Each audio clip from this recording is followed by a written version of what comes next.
Hindiya ayaa ku eedeysay Bakistaan inay diyaaradaha aan duuliyaha lahayn ku bartilmaameedsatay qaybo kala duwan oo dalkeeda ah kadib weerar ballaadhan oo habeennimadii Khamiista ay ku qaaday. War-saxaafadda ay jeedisay Colonel Sofia Qureshi, oo ah taliye ka tirsan ciidamada Hindiya, ayaa tiri ciidamada Bakistaan waxa ay ku bartilmaameedsadeen kaabayaal militari habeenkii Khamiista 300 ilaa 400 diyaaradaha aan duuliyaha lahayn ee Bakistaan soo dirtay.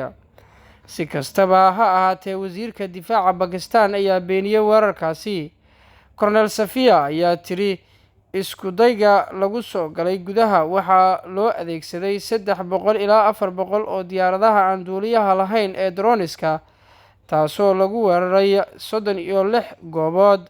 Ciidamada ammaanka Hindiya ayaa soo riday qaar badan oo ka mid ah diyaaradahaasi. Waxay sheegtay ujeeddada suurtagalka ah ee gelitaanka hawadan baaxadda leh in ay ahayd in la tijaabiyo nidaamka difaaca hawada iyo ururinta xogta sirta ah. Baaritaanno lagu sameynayo burburka diyaaradaha droniska ayaa la wadaa. Baarista hore waxay tilmaamaysaa in kuwan ay yihiin diyaaradaha aan duuliyaha lahayn ee Azigirdi Songar ee Turkigu leeyahay.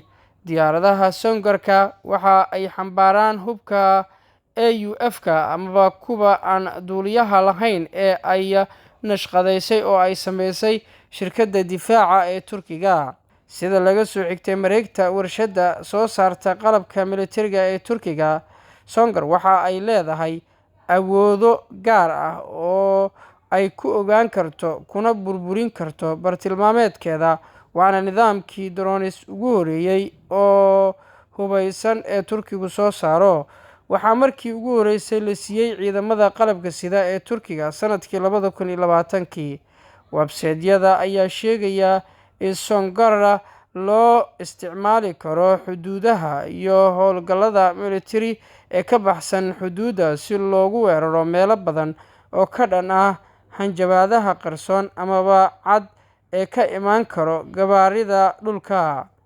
Waxaa lagu rakibay kaamarado si loogu isticmaalo ilaalinta iyo sawirada waqtiga dhabta ah. Marka laga reebo tan, sidoo kale si wax ku ool ah ayaa loo isticmaali karaa weerarka haddii loo baahdo.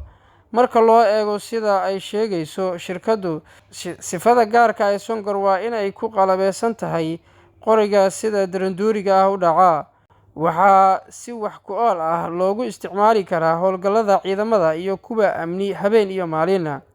Diyaaradaha aan duuliyaha lahayn ee Songar oo ku qalabeysan qoryaha darandooriga u dhaca ayaa awood u leh inay ridaan ilaa 200 oo xabo oo rasaas ah. Soo gudbinta muuqaalada waqtiga dhabta ah waxaa laga xakameyn karaa dhulka, waxaana si toos ah loogu jihayn karaa bartilmaameedkooda amaba waxaa lagu xakameyn karaa iyada oo loo marayo nidaamka GPS.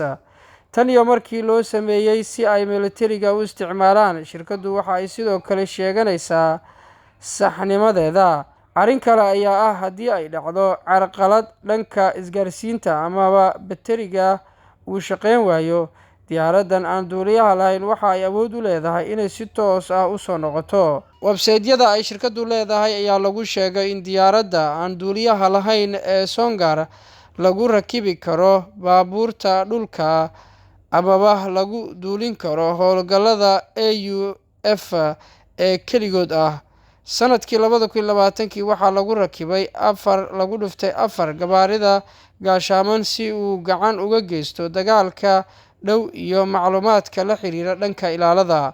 Sanadkii 2024, shirkadda nidaamka difaaca ee Repcom, iyadoo la kaashanaysa shirkaddan, waxa ay ku qalabeysay diyaaradda aan duuliyaha lahayn ee Songar 40mm oo bam gacmeedyo badan ah, taas oo kordhinaysa awooddeeda weerarka. Turkiga ayaa si cad u garab istaagay Bakistaan tan iyo markii ay cirka isku sii shareertay xiisadda u dhaxaysa labada dal ee deriska ah ee ku hubeysan nukliyeerka ee Koonfurta Aasiya, weerarkii ay maleeshiyaadku ku qaadeen Pahalgam.